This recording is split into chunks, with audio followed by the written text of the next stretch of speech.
Baru aja channel ini lahir, kayaknya nggak lama lagi robot Oh, no. nih yang nemenin lu pada lihat berita baru. Elon Musk baru aja ngadain acara We Robot 10 Oktober kemarin. Elon kenalin robot humanoid plus 2 prototipe kendaraan listrik, robotaksi dan robovan. Elon bilang ini buat mecahin masalah lingkungan dan kemacetan, karena mobil listrik bisa jadi model transportasi yang murah, bebas emisi karbon karena digerakin pakai listrik. Robotaksi sama robovan ini canggih banget karena udah nggak pakai driver lagi, sebutannya full self driving. Jadi dia bisa nyetir sendiri kemana aja, tapi buat operasinya perlu minta izin dari pemerintah dulu. Izin pemerintah.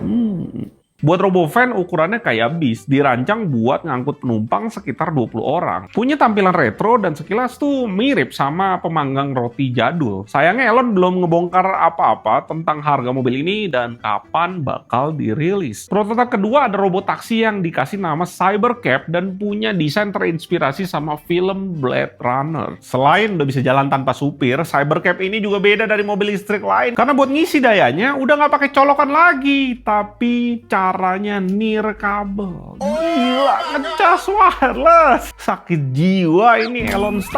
Klaimnya Elon, Cybercab ini bakal punya biaya operasional rata-rata lebih murah dari taksi tradisional dan lebih aman daripada kendaraan yang dikendarai manusia. Nah, buat robot taksi ini dikasih tahu nih harga sama produksinya. Diproduksi massal 2026 nanti atau selambat-lambatnya di tahun 2027. Harganya 30.000 USD atau 467 juta. Rencana ke depannya Elon bakal bikin aplikasi yang bisa fasilitasi robot taksinya Tesla jadi kayak aplikasi ojol gitu. Elon juga bilang pemilik mobil Tesla juga bisa join aplikasi ini buat nambah-nambahin penghasilan. Dan yang paling gilanya justru Elon ngenalin robot humanoid Optimus yang wujudnya dibilang mirip sama film iRobot keluarannya Sony. Model robot Optimus ini udah diumumin tahun 2021 kemarin dan pertama kali diliatin prototipe tahun 2022. Di 2024 ini dikeluarin lagi dengan tampilan yang lebih mateng. Robot ini bisa ngelakuin apa aja, jadi guru, ngasuh anak, ngajak anjing main, motong rumput, beli sayur. Pokoknya tugas apa aja yang lu pikirin bisa dikerjain robot ini. Nari-nari, ikutin musik, main batu gunting kertas, jadi bartender sampai ngobrol sama orang yang datang pun dia bisa. Ngobrolnya Optimus ini lancar dan kedengeran alami banget. Ngomongnya nggak datar aja, tapi juga udah ada intonasi nadanya. Terus pakai gerak-gerakan yang kelihatan bener-bener kayak manusia. Ini Elon Musk bener-bener mau hilangin semua kerjaan manusia. Udah jelas tujuannya. Bahkan pas dapat pertanyaan yang rada susah kayak pas Optimus ini tanya, apa hal yang tersusah jadi robot? Robot ini bisa ngejawab dengan serius dengan bilang, yang paling susah ya gimana cara jadi manusia kayak kalian. Masa depan udah di depan mata ini. Oh, no. Elon kabarnya bakal ngeproduksi massal robot Optimus ini. Kalau tertarik beli, perlu siapin duit sekitar 20.000 sampai 30.000 USD atau sekitar 311 juta sampai 467 juta rupiah per robotnya. Dan apa si Optimus dari Tesla ini bisa bersaing sama pabrikan China yang udah bisa nyiptain humanoid yang bentuknya bener-bener mirip manusia beneran? Dan apa lu udah siap kerja ngelawan robot-robot ini yang nggak pernah demo, nggak pernah naik gaji, nggak butuh makan, nggak butuh tidur? Masa depan udah sedekat itu. Dan kayaknya nasib editor juga makin terancam. Filmora, AI audio lip sync, bisa ngerubah audio dari bahasa A ke B sesuai bibir plus visual langsung rapi. Bahkan saat tangan gue nutupin mulut yang lagi lip sync, editannya tetap natural, nggak kelihatan tempelan. Lu bisa dengerin sendiri. And in Windows, just look. The total buy doesn't correspond to what you purchased at all. Ada juga AI color palette yang bisa otomatis sesuaiin warna video ngikutin file referensi yang lu mau kasih ke AI-nya. AI audio FX yang bikin sound effect langsung dari teks, bikin efek audio yang unik, spesifik kebutuhan lu, dan asiknya ini bebas copyright. Belum lagi fitur auto reframe dari horizontal ke vertikal yang nge-track muka langsung, plus smart BGM yang otomatis nambahin musik background sesuai visual yang di video. Sampai smart short clip yang bisa bikin video pendek dari video full yang udah lu bikin sebelumnya. Amazing lah AI di 2024. Lengkapnya jangan lupa cek di deskripsi. Dan masih soal AI, TikTok kabarnya baru aja ngelakuin PHK ratusan karyawan secara global dan ada sekitar 500 orang karyawan TikTok Malaysia dari tim moderasi yang kena PHK. Alasan PHK dilakuin ya karena TikTok mau gunain otomatisasi pakai AI terutama buat modernisasi konten. AI yang dipakai TikTok ini udah belajar dari moderator manusia pakai metode supervised learning. Jadi AI bakal gunain feedback dari user buat ningkatin kemampuan dia milih-milih konten yang sesuai. Kata jubir TikTok, keputusan PHK ini udah sesuai sama upaya TikTok buat ningkatin kemampuan moderasi kontennya. TikTok udah punya rencana buat investasi 2 miliar US dollar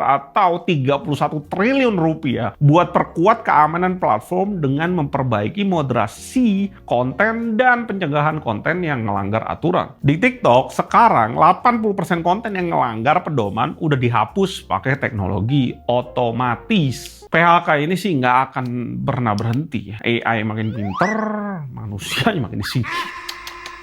Dan Steam baru aja nambahin penjelasan setiap kayak lu beli game, kalau yang lu beli itu lisensi buat ngakses video game, bukan kepemilikan game itu sendiri. Ini dilakuin Steam buat nurutin aturan undang-undang di California yang efektif berlaku per tahun depan. Aturan ini harusin semua penyedia platform digital termasuk Steam ngasih tahu secara jelas kalau yang dibeli itu cuma lisensi aja, bukan kepemilikan produknya. Peraturan ini muncul setelah beberapa kasus besar di mana para gamers ngelihat video game mereka dihapus atau servernya ditutup padahal udah dibeli. Salah satunya kasus Ubisoft yang ngapus The Crew dari library user karena servernya udah offline. Ini bikin user yang beli game itu nggak terima. Apalagi Ubisoft nggak ngasih peringatan apa-apa sebelum ngapus game itu. Pernyataan dari Valve ini diharapin bisa ningkatin kesadaran user kalau mereka itu nggak beli akses game secara permanen, tapi hanya lisensinya aja. Jadi kalau lisensinya udah habis, servernya tutup atau perusahaan tiba-tiba bangkrut, terus game nggak diurusin lagi, ya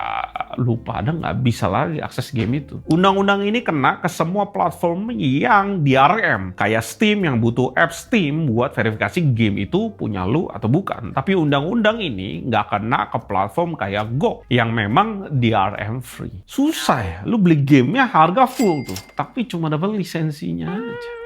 Apakah ini awal mula bangkitnya cewek sendok lagi?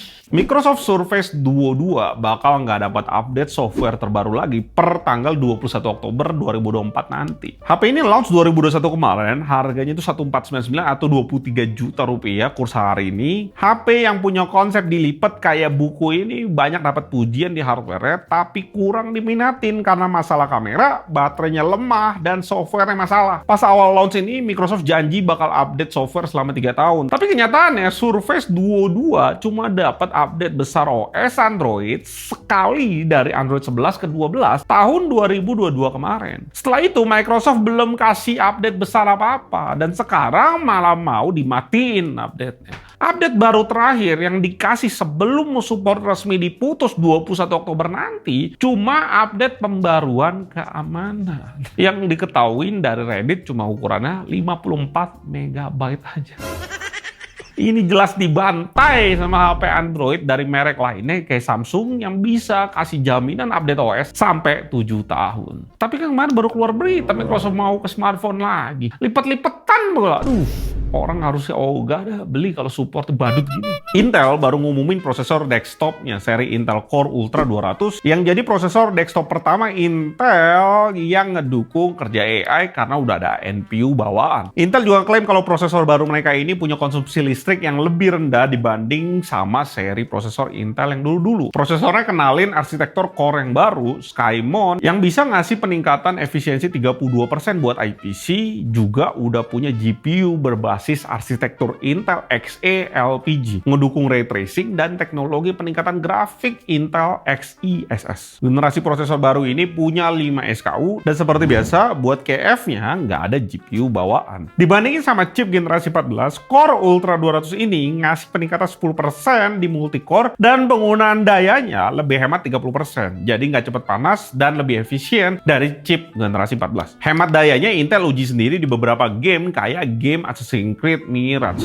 Chip Intel 200 dibandingin sama Core i9 14900K. Hasilnya Intel Core Ultra bisa hemat sekitar 79 watt dan up to total system power lebih rendah sekitar 165 watt. Dan Intel juga klaim kalau package temperatur di Core Ultra 9 turun sekitar 13 derajat Celcius dari Core i9. Ya walaupun bisa ngehemat daya, tapi dari beberapa tweet ngejelasin Core Ultra 9 bakal sedikit lebih lambat dibanding Core i9 14900K. Buat ngejalanin game di PC, rata-ratanya 264 FPS dibanding 261 FPS. Buat sisi kinerja AI, Intel ngeklaim kalau seri 200 ini bisa ningkatin kinerja sampai 50% buat proses aplikasi AI. Ya NPU bawaannya memang udah dirancang buat nanganin tugas AI, jadi bisa ngurangin beban CPU dan GPU. Tapi sayangnya NPU yang dipunyain prosesor ini nggak cukup baik buat menuhin syarat Microsoft buat dapetin akses Copilot Plus Windows 11. Karena Microsoft syaratnya prosesor harus seenggaknya memproses 40 triliun operation per second tops. Tapi Core Ultra 200 ini cuma kasih NPU 13 tops aja. Core Ultra 200 ini bakal launch tanggal 24 Oktober nanti dengan harga buat seri tertinggi